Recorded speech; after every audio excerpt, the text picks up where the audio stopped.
The Scarlet Letter. By Nathaniel Hawthorne. Chapter 14. Hester and the Physician.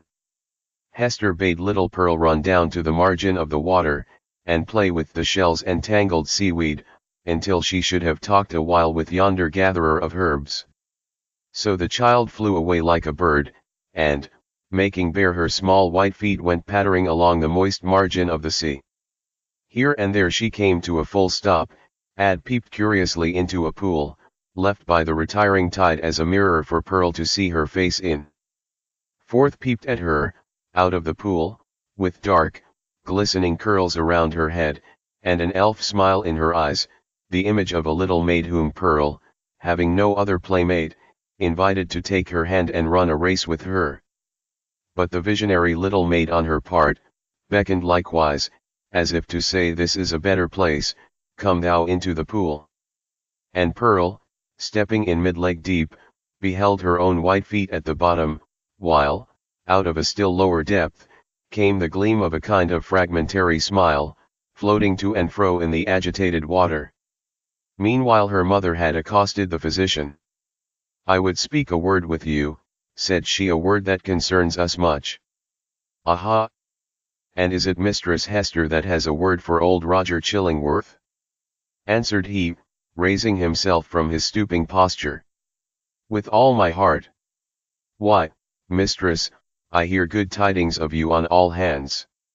No longer ago than yestereve, a magistrate, a wise and godly man, was discoursing of your affairs, Mistress Hester, and whispered me that there had been question concerning you in the council. It was debated whether or no, with safety to the commonweal, yonder scarlet letter might be taken off your bosom. On my life, Hester, I made my entreaty to the worshipful magistrate that it might be done forthwith. It lies not in the pleasure of the magistrates to take off the badge," calmly replied Hester.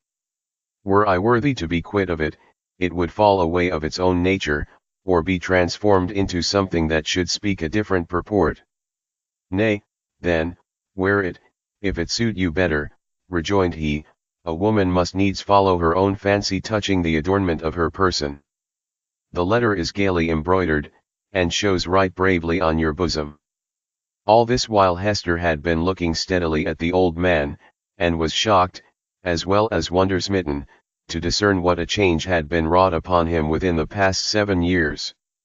It was not so much that he had grown older, for though the traces of advancing life were visible, he bore his age well, and seemed to retain a wiry vigor and alertness. But the former aspect of an intellectual and studious man, calm and quiet, which was what she best remembered in him, had altogether vanished, and been succeeded by a eager, searching, almost fierce, yet carefully guarded look. It seemed to be his wish and purpose to mask this expression with a smile, but the latter played him false, and flickered over his visage so derisively that the spectator could see his blackness all the better for it. Ever and anon, too, there came a glare of red light out of his eyes, as if the old man's soul were on fire and kept on smouldering duskily within his breast, until by some casual puff of passion it was blown into a momentary flame. This he repressed as speedily as possible, and strove to look as if nothing of the kind had happened. In a word, old Roger Chillingworth was a striking evidence of man's faculty of transforming himself into a devil, if he will only, for a reasonable space of time, undertake a devil's office. This unhappy person had effected such a transformation by devoting himself for 7 years to the constant analysis of a heart full of torture, and deriving his enjoyment thence, and adding fuel to those fiery tortures which he analyzed and gloated over. The scarlet letter burned on Hester Prynne's bosom. Here was another ruin, the responsibility of which came partly home to her. "What see you in my face," asked the physician, "that you look at it so earnestly?" "Something that would make me weep, if there were any tears bitter enough for it," answered she. "But let it pass. It is of yonder miserable man that I would speak." "And what of him?" cried Roger Chillingworth, eagerly, as if he loved the topic, and were glad of an opportunity to discuss it with the only person of whom he could make a confidant. "Not to hide the truth, Mistress Hester, my thoughts happen just now to be busy with the gentleman. So speak freely and I will make answer. When we last spake together, said Hester, now 7 years ago, it was your pleasure to extort a promise of secrecy as touching the former relation betwixt yourself and me. As the life and good fame of yonder man were in your hands, there seemed no choice to me, save to be silent in accordance with your behest. Yet it was not without heavy misgivings that I thus bound myself, for, having cast off all duty towards other human beings, there remained a duty towards him, and something whispered me that I was betraying it in pledging myself to keep your counsel. Since that day no man is so near to him as you. You tread behind his every footstep.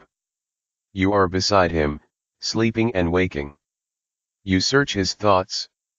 You burrow and rankle in his heart. Your clutch is on his life, and you cause him to die daily a living death, and still he knows you not. In permitting this I have surely acted a false part by the only man to whom the power was left me to be true. What choice had you? Asked Roger Chillingworth. My finger, pointed at this man, would have hurled him from his pulpit into a dungeon, thence, peradventure, to the gallows. It had been better so. Said Hester Prynne. What evil have I done the man? Asked Roger Chillingworth again. I tell thee, Hester Prynne, the richest fee that ever physician earned from monarch could not have bought such care as I have wasted on this miserable priest. But for my aid his life would have burned away in torments within the first 2 years after the perpetration of his crime and thine. For, Hester, his spirit lacked the strength that could have borne up, as thine has, beneath a burden like thy scarlet letter. Oh, I could reveal a goodly secret. But enough. What art can do, I have exhausted on him. That he now breathes and creeps about on earth is owing all to me. Better he had died at once. Said Hester Prynne. Yea, woman, thou sayest truly. Cried old Roger Chillingworth, letting the lurid fire of his heart blaze out before her eyes. Better had he died at once. Never did mortal suffer what this man has suffered. And all, in the sight of his worst enemy. He has been conscious of me. He has felt an influence dwelling always upon him like a curse. He knew, by some spiritual sense, for the Creator never made another being so sensitive as this, he knew that no friendly hand was pulling at his heartstrings, and that an eye was looking curiously into him, which sought only evil, and found it. But he knew not that the eye and hand were mine. With the superstition common to his brotherhood, he fancied himself given over to a fiend, to be tortured with frightful dreams and desperate thoughts, the sting of remorse and despair of pardon, as a foretaste of what awaits him beyond the grave. But it was the constant shadow of my presence, the closest propinquity of the man whom he had most vilely wronged, and who had grown to exist only by this perpetual poison of the direst revenge. Yea, indeed, he did not err, there was a fiend at his elbow. A mortal man, with once a human heart, has become a fiend for his especial torment. The unfortunate physician, while uttering these words, lifted his hands with a look of horror, as if he had beheld some frightful shape, which he could not recognize, usurping the place of his own image in a glass. It was one of those moments which sometimes occur only at the interval of years when a man's moral aspect is faithfully revealed to his mind's eye. Not improbably he had never before viewed himself as he did now. Hast thou not tortured him enough? Said Hester, noticing the old man's look. Has he not paid thee all? No, no. He has but increased the debt. Answered the physician, and as he proceeded, his manner lost its fiercer characteristics, and subsided into gloom. Dost thou remember me, Hester, as I was 9 years agone? Even then I was in the autumn of my days, nor was it the early autumn. But all my life had been made up of earnest, studious, thoughtful, quiet years, bestowed faithfully for the increase of mine own knowledge, and faithfully, too, though this latter object was but casual to the other, faithfully for the advancement of human welfare. No life had been more peaceful and innocent than mine, few lives so rich with benefits conferred. Dost thou remember me?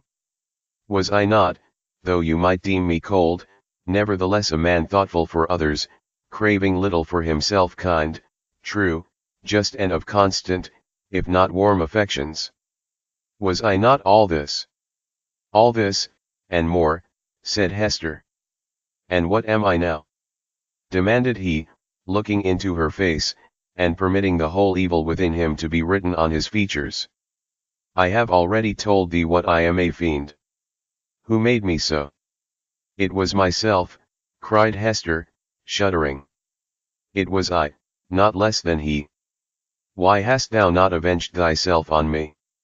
I have left thee to the Scarlet Letter, replied Roger Chillingworth.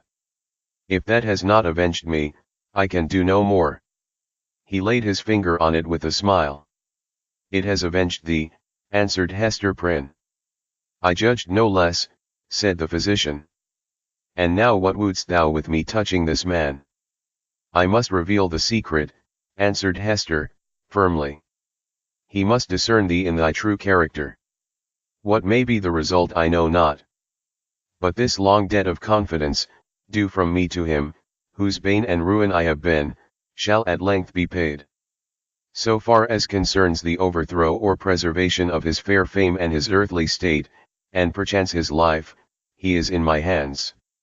Nor do I whom the Scarlet Letter has disciplined to truth, though it be the truth of red-hot iron entering into the soul, nor do I perceive such advantage in his living any longer a life of ghastly emptiness, that I shall stoop to implore thy mercy.